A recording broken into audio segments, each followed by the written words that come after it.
السلام عليكم يا شباب. النهارده معانا الحلقة ال17 من ملك الوحوش. يا رب تعجبكم وما تنسوش اللايك والاشتراك وصلوا على النبي ويلا بينا نبدأ الحلقة. نبتدي حلقتنا بأنه حاول يهدي غضبه واحدة واحدة، بس الضربة كانت خرجت فعلا وخبطت الويفرن وخلته يطير لورا وقال مش هقدر أقتله. استغل الفرصة دي سوهو وخرج فورا من هيئة الدب ووقف الدمج. بعد كده قال استدعي يوجم. شق مكان ظهر فجأة وسحب الدب لجوه على طول، ومن ناحية الويفرن جسمه كله كان بيقع وبيتدحرج. الإشعارات ظهرت طاقة الويفرن 12% وقلت تدريجيا لغاية 9. أول ما سوهو شاف كده نط لتحت على طول وقال دي اللحظة روده. في نفس اللحظة الترويض اشتغل أخيرا. علامة تعجب حمراء ظهرت فوق راس الويفرن. سوهو مد إيده ناحية جسمه وقال نظام الاستعادة الطائرة. الإشعارات بدأت تظهر بسرعة. طاقة الويفرن 24%، تعافي الإصابة 56. طاقة الويفرن بقت 68% وتعافي الإصابة 88%. وفي الآخر الويفرن بقت 99% وتعافي الإصابة 99%. عينيه فتحت ونورت بقوة. سوهو بصله وقال له طير. الويفرن فاق فجأة ورفرف بجناحاته الكبيرة وطلع في السماء. جسمه اتحرك بسرعة والأرواح كانت بتعالجه باستمرار. نزل تحت سوهو مباشرة وبقى زي أرض ثابتة ليه، وبعد ما طلع على ظهره بدأ يتحكم فيه ويطلع لفوق. جسم الويفرن بقى متعافي بالكامل وسرعته في الطيران كانت رهيبة، وفي وقت قليل جدا وصلوا لقمة الجبل الصخر الكبير. السماء بقت أغمق وأغمق، وفي القرية القريبة كل الناس كانوا باصين لفوق بقلق. الشيخ جونج تسونج كانت الدموع نازلة من عينيه وصرخ بصوت عالي وقال أنا آسف يا ابني، والناس اللي وراه كانوا حزينين جدا وبيعيطوا. فجأة في اللحظة دي ناس تانية لاحظت حاجة. كلهم بصوا لفوق في نفس الوقت وقالوا بصوا. شافوا ظل مخلوق طاير في السماء وبيقرب، وأشاروا عليه وقالوا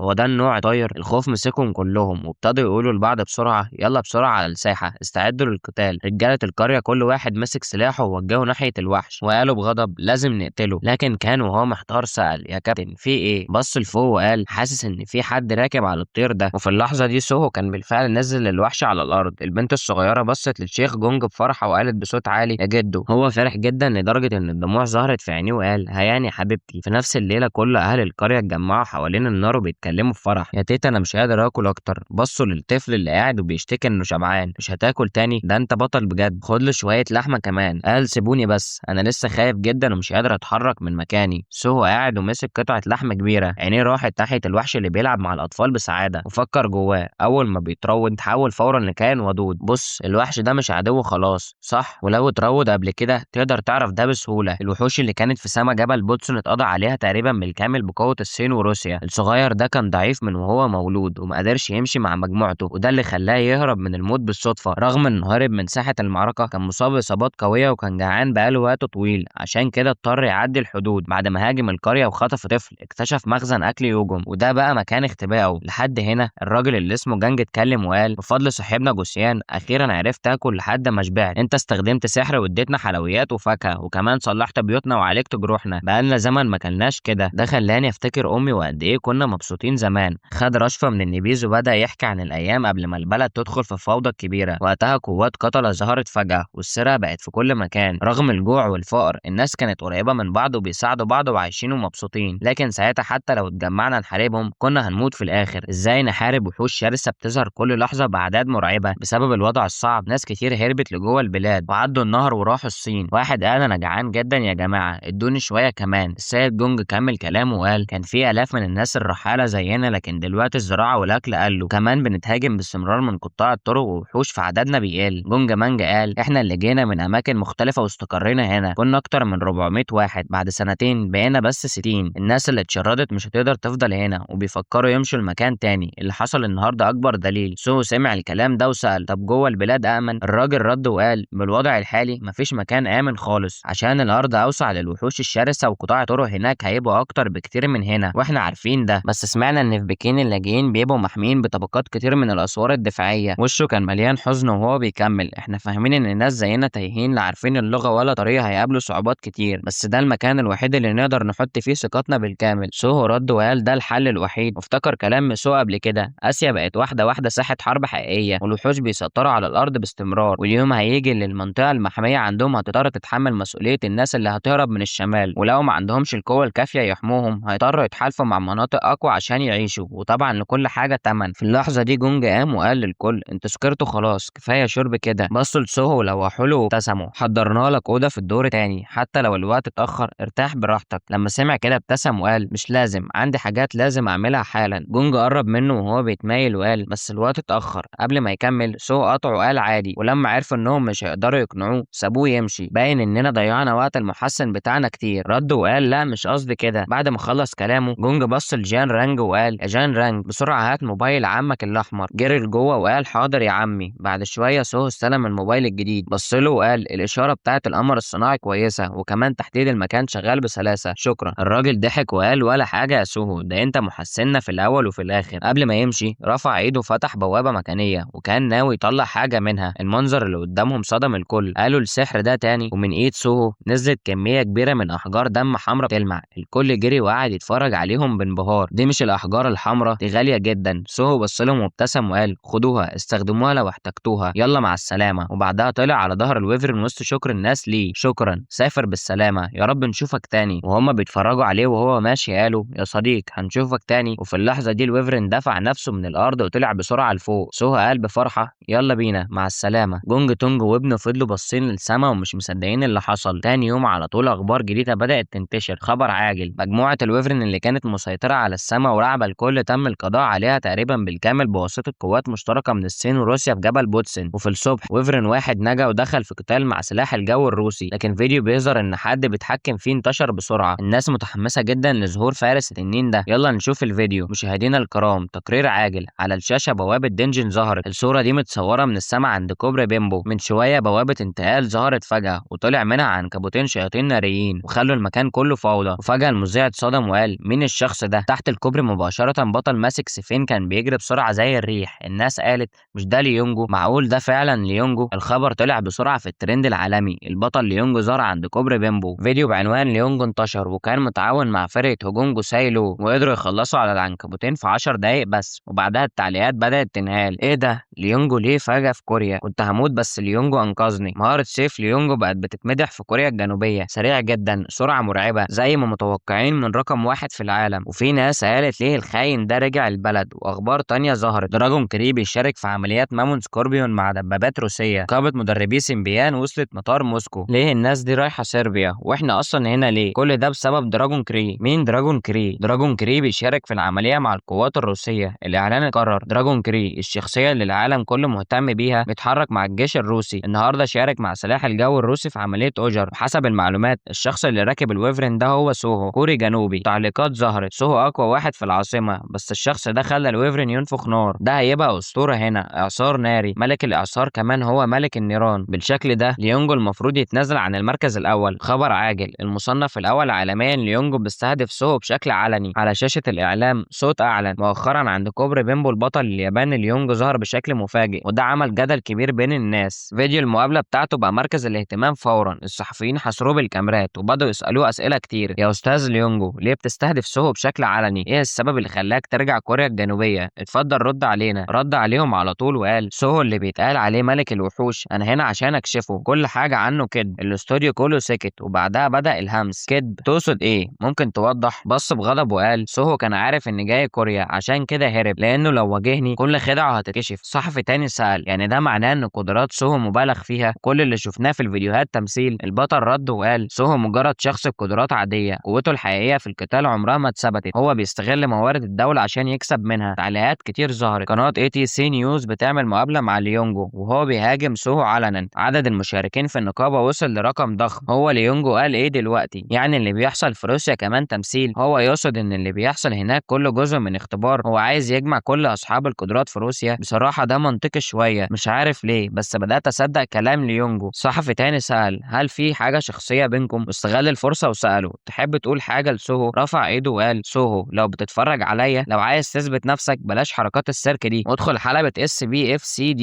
في اللحظة دي هان دونجو كان بيتفرج على الاخبار دي في البيت وقال ايه ده؟ كرير قال ان ليونجو اعلن بنفسه ان سوهو مش حتى بمستوى نملة، ولو عايز يثبت قوته لازم يدخل حلبة SBFCD. المصنف الاول ليونجو بيستفزه علنيا وعايز يسيطر عليه. هل المواجهة هتحصل فعلا؟ في نفس الوقت في مكان سوهو اخبار كتير بدأت تنتشر. بعد الاستفزاز قيمة سوهو السوقية ارتفعت بشكل كبير. كبير، وكمان اخبار علاقته القريبه برئيس روسيا انتشرت. في البيت جونهو وهان دونجو شافوا الاخبار دي واتصدموا، مش هو قال انه هيمشي؟ لسه بيعمل ايه هناك؟ وفجاه الموبايل اللي على ترابيزه رن، رد بسرعه وقال الو، معاك جونهو من اتحاد سوهو. ايوه يا فندم، لحد دلوقتي مش قادرين نوصل له. ايوه ده طبيعي. هان دونجو سمع وسال، ده مدير المكتب تاني؟ جونهو قال له ايوه، واتنهد وقال بيتصلوا كل يوم بشكل متعب، وكمل وقال حتى لو كلموه. قبل ما يكمل هان دونجو قال من كام شهر كنا مش بنقدر نبص عليه، ودلوقتي بيتوصلوا بالشكل ده في مكان تاني بعد ايام من التعب داخل الدنجن. مين سون وفريقه ما لقوش اي حاجه. انت دخلت الدنجن ده لقيت فيه ايه اصلا؟ وايه الاسرار اللي بتدور عليها؟ احنا زي باقي الفرق المفروض نركز على الغنيمه وخلاص، يمكن نكون احسن. حتى بره البلد الوضع صعب برضه. هو كان متضايق جدا، تعب على الفاضي. رجعنا للبيت وهان دونجو قال على فكره قيمه سو دلوقتي في السماء. وجونه استغرب، وظهر خبر جديد على الموبايل، زياده ظهور دنجن مستوى 7 بشكل كبير. مين بطل كوريا الجنوبيه بعد ظهور دنجن مستوى 7؟ 60% من الناس قالوا انهم قلقانين جدا. هل نظام هيان يقدر يوقف دنجن مستوى 7؟ سوهو اتعين في المنطقه 10، امل البلد كله. جونه اتصدم وقال ايه ده، المنطقه 13 لو اتعين هناك ناس كتير هتتجبر تنقل. هان دونجو ابتسم وقال العالم كله عايز سوهو دلوقتي، ده بقى اللي يتقال عليها عيشه تستاهل. وكمل وقال الا مدير المكتب ما كانش هيعرض عليه كده. جونه قال بيغروه انه يتعين في المنطقه 13 ويبني تحصينات واسوار دفاع، وكمان قالوا لو في مناطق دنجن ما عندهاش اعفاءات ضريبيه كفايه وزاره الدفاع هتكفل بالمصاريف. هان دونجو اتفاجئ وقال ايه ده، رديت عليه بايه؟ ابتسم وقال قلت لسه مش واضح. هان دونجو استغرب وقال له ليه؟ وافق وخلاص. جونه قال له لو دنجن مستوى 7 ظهر هو عايز فريق فنجاري يدخل الاول. هان دونجو ساله فنجاري؟ هو شرح وقال من غيره انت مش هتقدر تاخد قرار في الموضوع ده لوحدك. دلوقتي احنا لسه مش واثقين كفايه اننا نتحرك في المنطقه 13 ونهاجم دنجن مستوى 7 في نفس الوقت. وفجاه كانه افتكر حاجه، عيون هان دونجو وسعت وفكر جواه لو بيقولوا ان فريق فانجارد لازم يدخل الدنجن مستوى 7 يبقى الموضوع مختلف. ده كانه راهن بالحياه مقابل المجد والفلوس، وفي الوضع الحالي مفيش داعي نفكر في حاجه مجنونه زي دي اصلا. في روسيا سومو كان لسه بيستقبل بحماس كبير من الناس استفزاز ليونجو وموضوع المنطقه 13. كوريا الجنوبيه كلها في فوضى دلوقتي، هو فعلا ماشي في طريقه لوحده. هان دونجو سأل بسرعه لسه مش قادرين نوصل لسوهو؟ جونهو قال له ايوه. في اللحظه دي في بلد تانية في مكان مهجور وبعيد تحت طريق، وعربيه حمراء كانت بتجري بسرعه. جوه العربيه صوت قال انت سوهو شايفني؟ انا في طريق لنقطه اللقاء. الشخص اللي على تليفون رد وقال هي العربيه الحمراء؟ الدكتور تودلر ابتسم وقال ايوه بالظبط، اهلا بيك في لندن. وكمل وقال شايف 3 جوليمات حجر ورا عربيتك؟ سوهو رد وقال هتعامل معاهم. رد عليه بسعاده وقال له شكرا جدا تمام. العربيه كملت جريها، وفوق سوهو وهو راكب الويفرن بدأ ينزل بهدوء.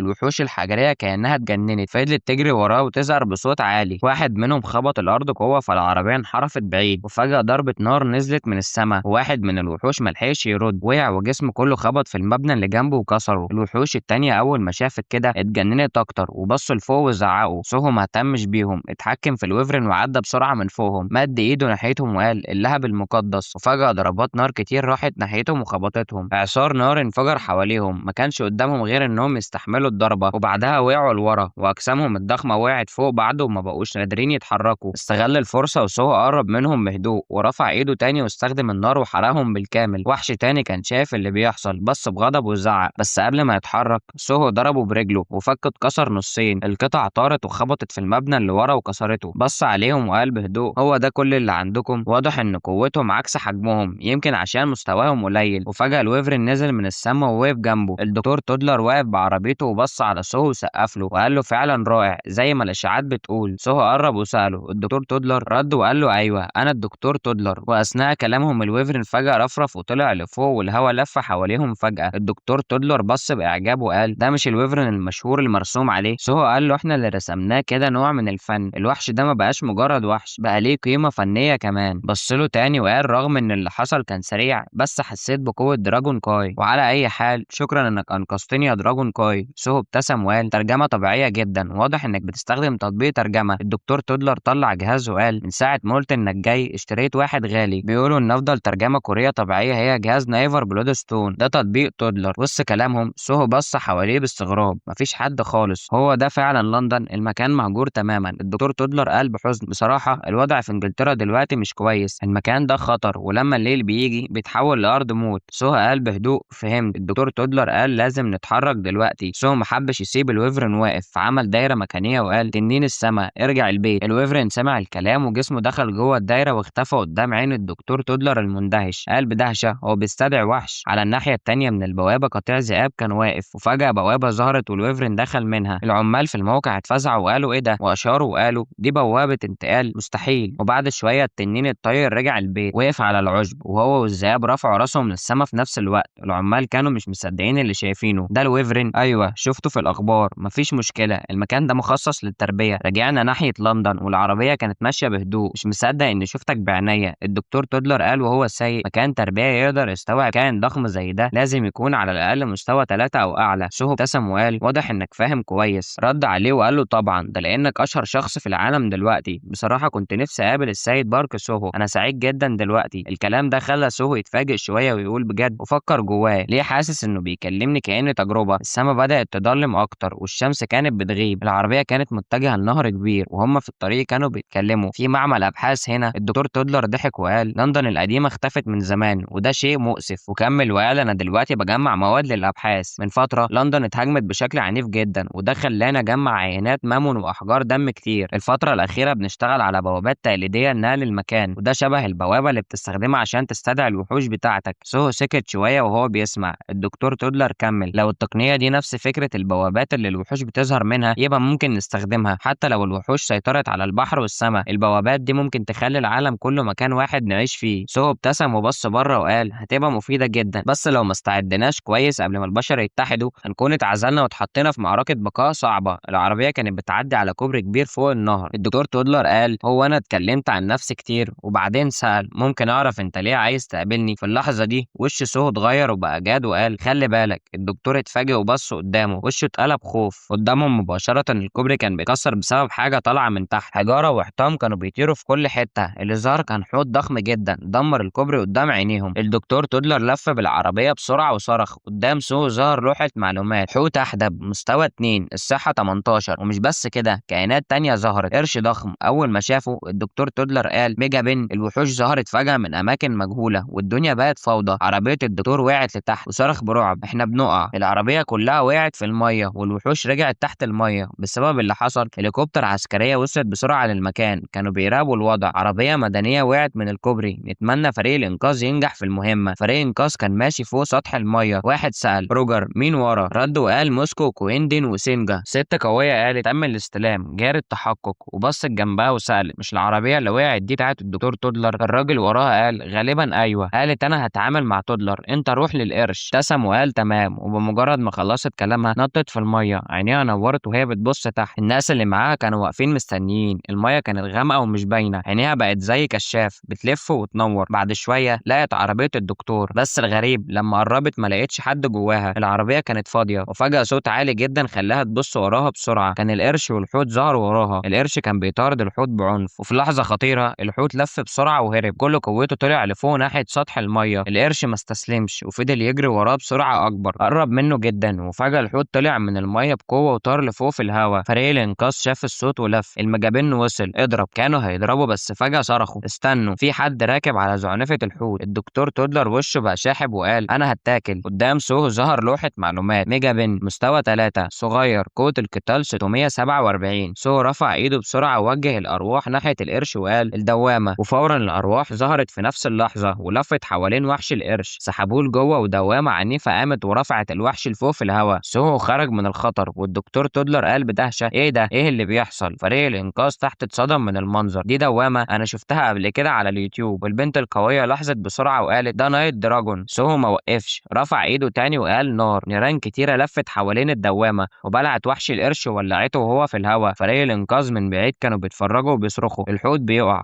اضرب. الهليكوبتر وصلت وفضلت تضرب على الوحش. وفي اللحظة دي سوهو والدكتور تودلر كانوا متعلقين بزعنفة الحوت ونزلوا بأمان. الدكتور قال وهو مصدوم انت سيطرت على المجابن بدوامة نارية، مش مصدق اني شفت ده بعيني. وبص للحوت وقال انت مبسوط انك خدت حق امك؟ وبعدين وقع في المية. عين الحوت لمعت وفتح بقه وزعق بصوت عالي، وبعدها جسمه كله نزل بسرعة في عمق المية. وفي السماء جسم القرش المحروق كان بيقع، المجابن بيقع. اشعار النظام ظهر. تم الغاء مهارة مائية. بعد ليلة صعبة مع الوحوش اخيرا النور طلع في سما لندن في بيت صغير فوق جبل كبير. الجو كان هادي جدا. جوه البيت على ترابيزة مليانة حلويات وقهوة. صوت قال نمت كويس امبارح؟ سوهو بص حواليه وقال باعجاب المكان جميل جدا صح؟ الدكتور تودلر قال له ايوه جميل فعلا. وفجأة عند طرف المية الحوت اللي كان امبارح ظهر تاني. تاني. الدكتور قال صاحبنا الحوت بقى ضعيف بسبب هجمات وحوش البحر، كان محظوظ انه قابل السيد بارك سوهو. سوهو ابتسم وقال دي اخر قرية فعلا صح. الدكتور قال له انجلترا دلوقتي قافلة حدودها عشان تزق الوحوش لاخر ارض فاضلة، ده مشروع الجدار الابيض العظيم. وحط فنجان القهوة وقال مهما كان مش قادر انسى اللي حصل امبارح، التواصل مع الوحوش والمراوضة فاجئني. دوامة النار كنت بشوفها بس على اليوتيوب، دلوقتي شفتها قدامي مرتين. سوهو كان هادي، شرب قهوة وقال بجد؟ الدكتور قال له طبعا، لحد دلوقتي مفيش شخص مستيقظ عنده قدرات العناصر الاربعة مع بعض، الارض والهواء والنار والمية وكمان ترويض الوحوش. وسأله بفضول كنت عايش ازاي قبل ما تبقى كده؟ السؤال خلى سوهو يتردد شوية، وبعد التفكير قال كنت انسان عادي بس عشت شوية في عالم مختلف، عالم الحيوانات. الدكتور ضحك وقال عادي، وفجأة افتكر حاجة وقال على فكرة جهاز قياس الطاقة المكانية انت اللي عملته صح؟ الدكتور ابتسم وقال ايوه انا اللي عملته. عجبك؟ سوهو سأله بيشتغل ازاي؟ الدكتور قال له ازاي؟ في حاجة مضايقاك؟ سوهو شرح فورا كل مرة استخدمه بحس ان في حد بيراقبني. وش الدكتور اتغير وبقلق قال الموضوع ده. سوهو كمل وقال له وكمان ده بيأثر على الكوكب اللي انا جيت منه، المكان اللي كان كوكب بقى دنجن، وشفت لأول مرة سحالي بدل ناس الحيوانات اللي كانوا هناك. ايه اللي حصل لهم؟ وليه انا ما كبرتش طول الألف سنة؟ كل مرة استخدم الجهاز مين اللي بيراقبوني؟ عشان اعرف الإجابة جيت لحد هنا ادور عليك يا دكتور، اقوى واحد في المجال ده. الدكتور تودلر سمع الكلام وقال كده بقى الموضوع غريب جدا. خد رشفة قهوة وقال واضح ان ده مرتبط بحاجة شغلاك، وده سبب اهتمامي مؤخرا باللغة الكورية والرموز. سوهو سمع الكلام واستغرب ما فهمش قصده. بعد شوية دخلوا جوه البيت وظهر نفق سري ضخم تحت الارض. الدكتور تودلر كان ماشي وقال شايف النور اللي هناك؟ ده مدخل المعمل بتاعي. سوهو سأله تاني تحت الارض؟ الدكتور قال له المكان ده متصمم يستحمل قنابل نووية، ده معمل خاص بس مكان مشروع حكومي، انت اول شخص من بره يدخل هنا. بعد طريق طويل ومتعرج وصلوا. الدكتور قال وصلنا ومد ايده وكتب كلمة السر. اول ما دخلها الباب الحديد الكبير اتفتح بسرعة، بص لجوه وقال ده المكان. سوهو اتصدم من المنظر، المعمل كان مختلف تماما عن اللي متخيله. الدكتور قال شكله مكركب شوية صح؟ سوهو قال له ايوه. الدكتور كمل وقال رغم كده الاجهزة كلها كاملة، دي ادوات تحليل وده جهاز اختبار، الجهاز ده يقدر يحول اي تصميم لحاجة مرئية اول ما تدخل الكود بتاعها.